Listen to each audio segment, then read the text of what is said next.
All right, joining us on set, partially, some remote, David Malpass, former president of the World Bank. There he is. We have John Carney here, Breitbart Finance and Economics editor and co-author of the daily Breitbart Business Digest. And special guest, very special guest, Arkansas Congressman French Hill, who is the chair of the House Banking Committee. No, whatever it is, Financial Services Committee. But it's a very big deal. French Hill, am I wrong in questioning this? Am I wrong in thinking that maybe the reciprocity idea is going down the drain? And, you know, when you look at steel and aluminum and copper and chips and lumber, all of a sudden it doesn't seem like reciprocal. It just seems like bang, bang, bang, and I don't know what's happening next.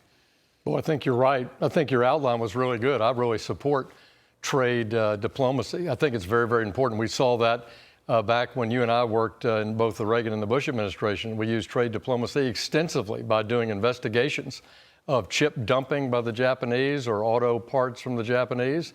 So it works, and we can remove tariff and non-tariff barriers. But one of the strengths President Trump has coming into office is the issue of reciprocity, particularly among the developed world. And you're right, before he was even sworn in, the European Union was thinking about cutting their auto tariff to our level or below. And so I think that's the leverage that we have, reciprocity. I think it improves trade relations. I think it opens up markets for American business. You know, John Carney, just like, I guess, if I were the Beatles, I would say give reciprocity a chance. That's how I would put it. And it kind of seems like this closes the door on it. This car thing, 25%, you got 25% on these other things, steel and lumber and chips and copper and so forth. And I'm concerned about that. Among other reasons I'm concerned is I thought reciprocity was easily understood, common sense-wise. You know, it's like, you hit me, I'm going to hit you. You tax me, I'm going to tax you back. You tax me less, then I will tariff you less. I think the general public can understand that. This, on the other hand, you know, seems like game, set, match, bam, 25%. And I don't know, I have a sense this one might scare people, but what do you think? So I think that you hit on something in your introduction that was really important. We actually produce very little parts of any cars in the United States. It actually comes down to just 25% of cars are really made in the United States. 50% are straight out imports. 25% of all cars in the world. That purchased in the U.S. 25%. Because we import around 50% of cars just in as a whole.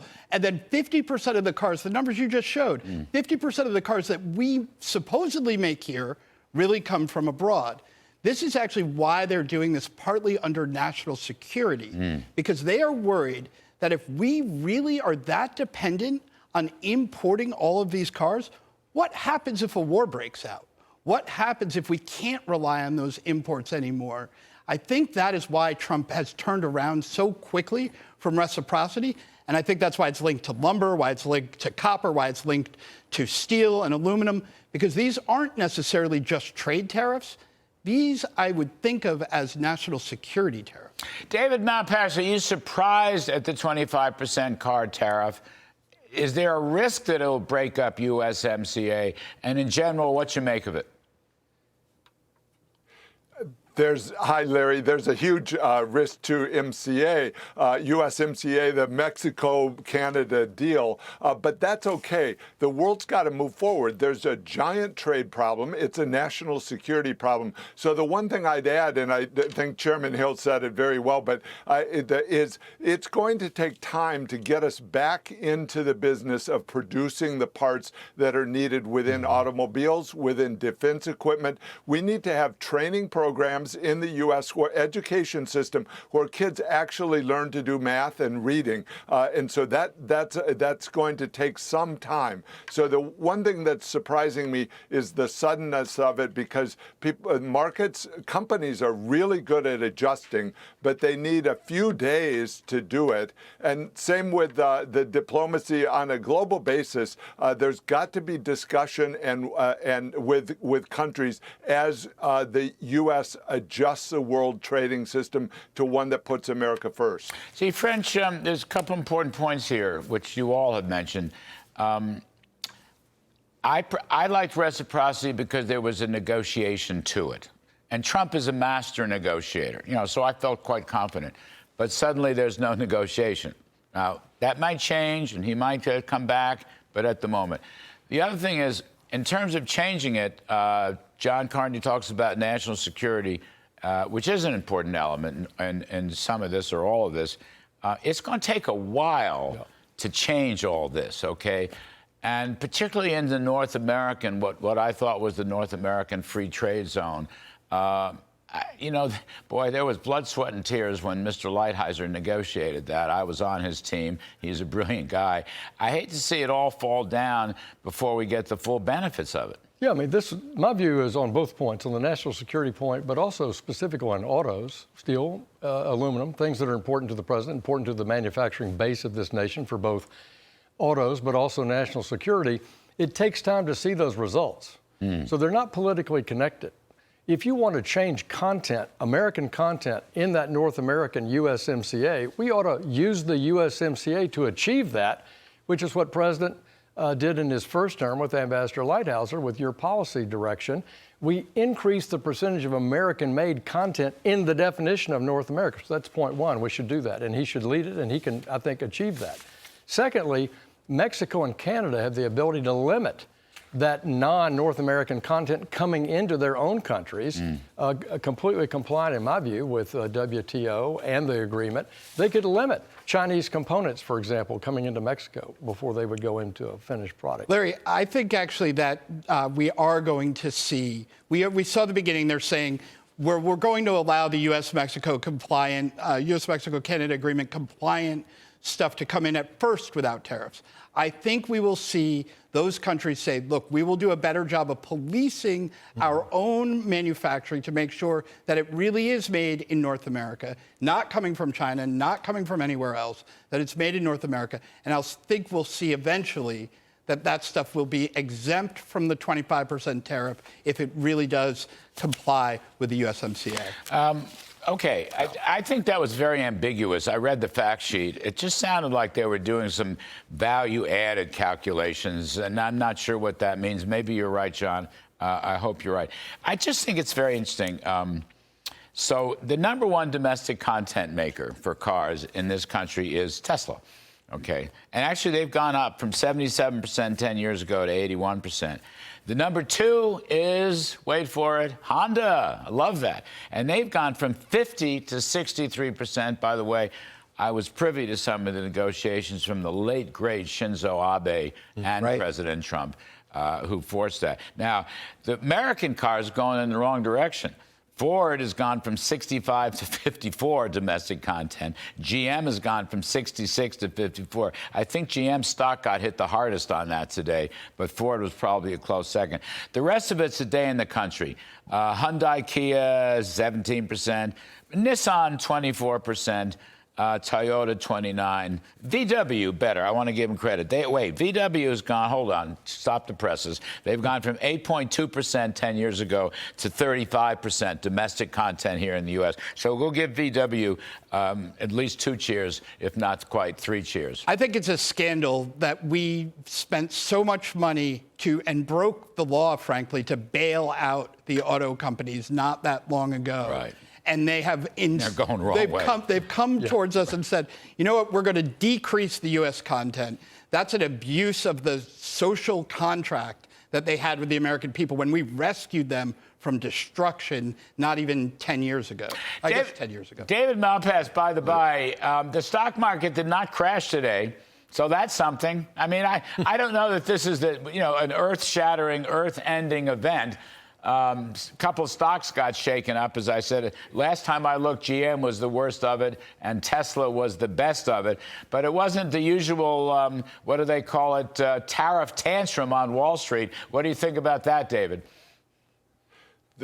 The markets price in, and you know this better than all of us, the details of what's happening, and they do it company by company. So from an earnings standpoint, the market is saying this is not a disaster. Can I make other points? One is regulatory reforms in the U.S. are going to be critical to enabling all of this to happen, and also the energy production in the U.S. So I think it's really important, and the market will watch how quickly you move on the positive side as you change the supply chain. And then what we haven't talked about enough, China, the problem of China, they use an aggressive industrial policy that's particularly apparent on electric vehicles, where they, are trying to steal the whole market. And then they've changed their strategy, and they're doing foreign direct investment into Mexico, which was not envisioned in the USMCA when it was negotiated in 2018. No, good so point. I think we've got lots of areas to work on as President Trump moves really fast to fix some of the problems. I mean, look, I must say, French Hill, Chairman Hill, I really agree with Trump about making this more of a manufacturing economy. I mean, I totally agree with that. It may take 10 years to do it. I think the guy's on the right track. I'm not afraid of the tariff weapon. I have full confidence in him as a tariff negotiator and so forth. But I do worry that the trade policy is a little unpredictable right now. I mean, I don't know if reciprocity is dead. That was the title of my riff. I'm asking that question. This doesn't strike me as particularly reciprocal. And I just kind of, look, I was in favor of the universal ring around the collar. I was, because it was kind of like a value-added tax, and it would have raised a whole lot of money that I could use to cut everybody's taxes and get Steve Forbes' flat tax at 15%. I was in favor of all that. But this one seems like in and out, up and down. I'm just not sure what. I don't have no idea. What do you think is going to happen on Wednesday? What's he going to tell us? Well, I hope that he gives clarity on the strategy.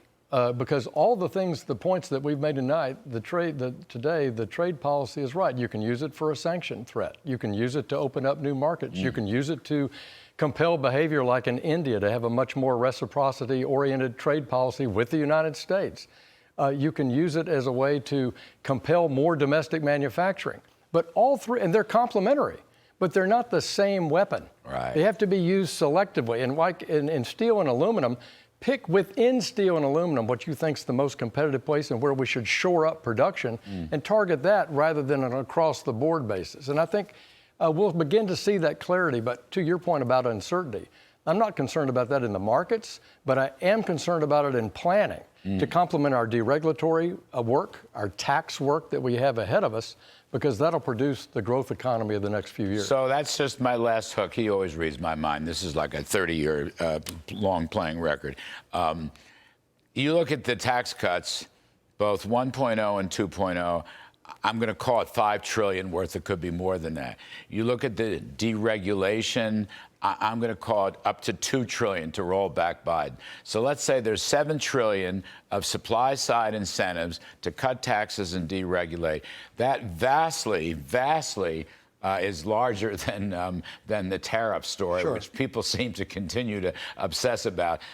So I think people should keep their powder dry on this. Let's see what Mr. Trump has in mind for us next week. Well, one of the things that will be absolutely important if we are going to make this reshoring of American auto parts happen is the tax cuts. Right. That 15% tax cut on both capital equipment and factories, as we've talked about many times. Retroactive. We need that if we're going to be able to rebuild our industrial capacity. Yell at him. He's right next to you. Give him hell. Give him hell. Give him hell. Get it done fast. That's right. Well, we are moving fast, and we need to move fast, which is why Mike Johnson and John Thune need to get our budget reconciliation plan to both the Senate floor ASAP. Actually, the mood music coming out of those talks is much improved. Yeah, no, I like it. Even I like it. All right. French, Larry, I got to jump, David Malpass. I love you, buddy. You come to New York, and you might get to stay longer. It's appreciate having you here. Chairman of the Financial Services Committee, French Hill. It's fabulous to have you on set. John Carney, you're wonderful on late notice. We appreciate that, too.